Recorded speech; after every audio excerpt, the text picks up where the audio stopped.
Imagine a world where the silence of night isn't broken by the hum of cars, but by the heavy, rasping cough of livestock sleeping a meter from you. The air is thick, almost solid. It doesn't smell like freshness. It smells like a mix of smoke, old straw, manure, and human sweat.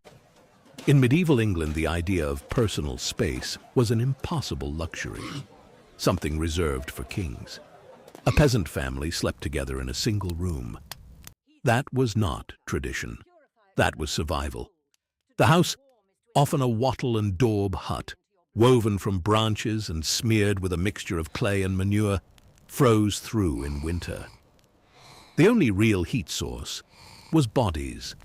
People slept piled together, children, parents, the elderly. But they weren't alone. In winter, they let in the most valuable thing the family owned: livestock, a goat, a pig. Their breath warmed the air, but their presence turned the home into a stable. For an ordinary person whose life moved in a harsh rhythm from harvest to hunger, the day began long before the sun touched the tops of the trees. You don't wake up to an alarm clock. You wake up to a piercing cold.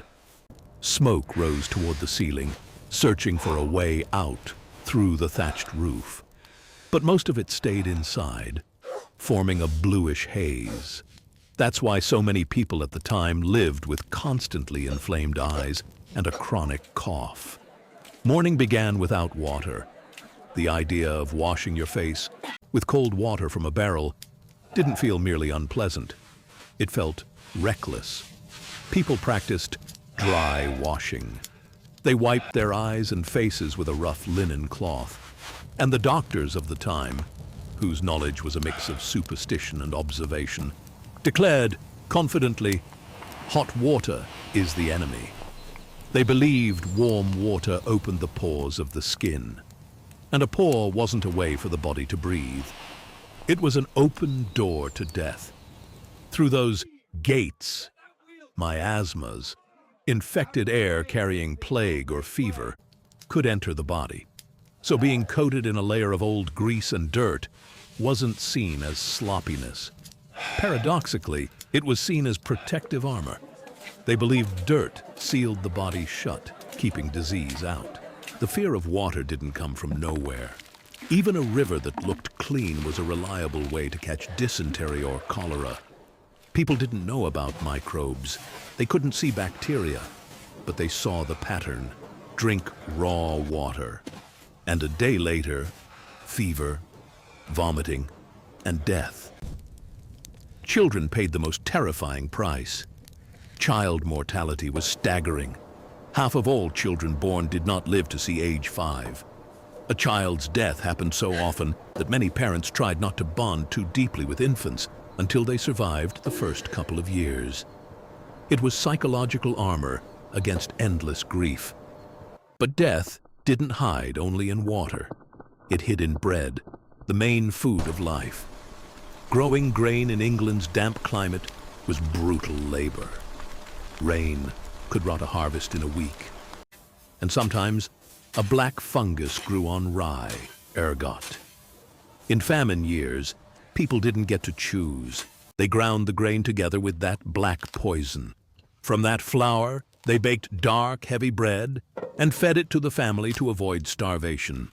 But that bread was slow poison. The illness it caused was called St. Anthony's fire. A person who ate that bread could begin to lose their mind. Hallucinations were vivid and horrifying. People felt as if their body was burning with invisible fire from the inside. But the worst thing happened to the limbs. The toxin narrowed blood vessels so severely that blood stopped reaching the fingers and toes. Gangrene set in. Fingers turned black, dried out like branches in frost, and simply fell off. So, what did they eat if bread could be poison and water could be a threat? The main meal of the day was pottage, a permanent stew. A cauldron hung over the fire around the clock. Anything that could be found went in. Oats, peas, beans, onions, cabbage. The mixture might not change for weeks. People simply added more water and threw in new vegetables. Meat, pork or chicken was luxury. Peasants lived near forests full of game and still went hungry. Because the forest wasn't nobody's. Forests belonged to lords and the king. Killing a deer in a royal forest wasn't just hunting. It was a crime against the king. The punishment was brutal. For a piece of venison, a poacher could lose a hand or be blinded. In a world where life was so cheap, order was maintained through fear. Medieval justice was fast, public, and theatrically cruel. Modern prisons didn't exist. Feeding a criminal was expensive. Punishment had to serve as an instant lesson to everyone else. If you committed a minor offense, gossiped, sold bread underweight, or stole a chicken, you faced humiliation. They could lock you into the stocks in the main square. A wooden frame clamped your hands and head. You couldn't move. You couldn't hide your face. And any passerby had the legal right to spit on you, throw rotten cabbage, dirt, or stones. For a person in a small village where everyone knew everyone from birth, this was worse than physical pain. Losing reputation was more terrifying than a fine. But if the crime was serious, death entered the scene. The worst sin was treason against the king. That meant execution. Yet the strangest part happened when guilt wasn't obvious. Before 1215, before jury trials became established, guilt could be determined by ordeal, the judgment of God. The accused could be tied in a specific way, hands to feet, and thrown into a consecrated pond. The logic was strange. Water is pure, and it will not accept a sinner. If they sank, then the water had accepted them. They were innocent. If they floated, then the water rejected them. They were guilty, and you could be led straight to the gallows. The chance of coming out dry, literally, was very small. Another option was red-hot iron. The accused had to carry a piece of heated metal for several steps. The hand was wrapped, and a judge examined it 3 days later. If the burn healed cleanly, God had acquitted you. If the wound festered, that was a sign of guilt, and punishment followed. In that world, a person was completely defenseless. People believed that if you wore a fresh, snow-white linen shirt under wool clothing, it worked like a magnet. They thought linen pulled dirt and sweat out of the body, cleansing it. That's why wealthy nobles changed their underclothes daily, and kings could change them 3 times a day. A white collar peeking from under a doublet was the ultimate status marker. Body smells were masked, not washed away. Instead of deodorant, people used pomanders, carved metal balls, or small pouches filled with fragrant herbs and spices, worn on the belt or around the neck. A smile in the 14th century was rare. Teeth were yellowish, often chipped. People smiled tightly, without parting their lips, to hide rot. Toothbrushes didn't exist. Teeth were rubbed with a rough linen cloth dipped in crushed chalk or herbal mixtures. People chewed cloves or mint, but if a tooth truly began to ache, it was a sentence. There was only one diagnosis: the toothworm. Medieval people sincerely believed a tiny, evil worm lived inside the tooth, gnawing at the root. There was no gentle dentistry. Treatment wasn't done by a physician, but by a barber surgeon.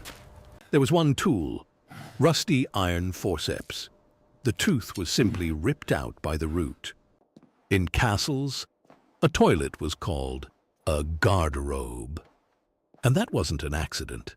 The word literally meant a place for storing clothes. Lords hung their expensive garments, velvet, fur, silk, right inside the toilet chamber. Not because space was limited, because it was necessary. They knew the sharp ammonia fumes rising from the cesspit below were a powerful insecticide. The smell killed fleas, moths, and lice living in clothing. The toilet was a disinfection chamber. So how did people handle basic needs? Aristocrats used scraps of wool or soft fabric. Peasants used whatever was available, bundles of straw, hay, moss, broad burdock leaves, or special scraping sticks. The castle plumbing was primitive. Just a stone bench with a hole jutting out over the outer wall. Everything fell down, into the moat, or into a massive pile near the wall. In cities, the situation was even worse. There were no moats. Narrow streets became open sewers. To keep a city from drowning in its own filth, there existed a special order of workers, the gong farmers. By law, they were allowed to work only under cover of night, from evening to morning. So respectable citizens wouldn't see them or smell them. Their life was an endless descent into something like hell. They climbed into cesspits, often waist-deep or chest-deep in waste, and manually, bucket by bucket, removed what the city had accumulated. It was deadly work. The main danger wasn't bacteria, it was gas. Deep enclosed pits trapped methane and hydrogen sulfide. Gong farmers often passed out from suffocation and literally drowned in what they were hired to remove. But here is the fact. They were paid huge money. A gong farmer earned 3 times more than a normal laborer. It was payment for risk, for a stench that never washed off, and for permanent public contempt. They were wealthy outcasts. During the day, the cleanup was taken over by pigs. City residents were allowed to release pigs into the streets. They wandered alleys, eating rotten vegetables, food waste, carrion, and any organic leftovers. Pigs worked like living garbage disposals. They cleaned the city of waste while covering the streets in their own manure. Looking at all of this from the 21st century, it's easy to feel disgust. But that's a mistake. Modern civilization, with its hygiene, hot showers, and sterile medicine, was built on their pain, their errors, and their extraordinary experience of survival. They lived in conditions that would break a modern person in a week. They endured pain without anesthesia, cold without heating, and fear without any guarantee of safety. The story of their lives is not just a story. It is a reminder of the monstrous price that bought our comfort. Instead of turning away from that past with contempt, we should admit something uncomfortable. Those people were stronger than we are. They knew how to keep human dignity, love, raise children, and build great cathedrals in a world where we wouldn't last a day. So the next time you simply turn a faucet and clean hot water pours out, or you step into a warm bathroom and see a toothbrush, remember the gong farmers of nighttime London. Remember the lords breathing ammonia in their garderobes. Remember children sleeping pressed against pigs for warmth. Because cleanliness isn't just the absence of dirt.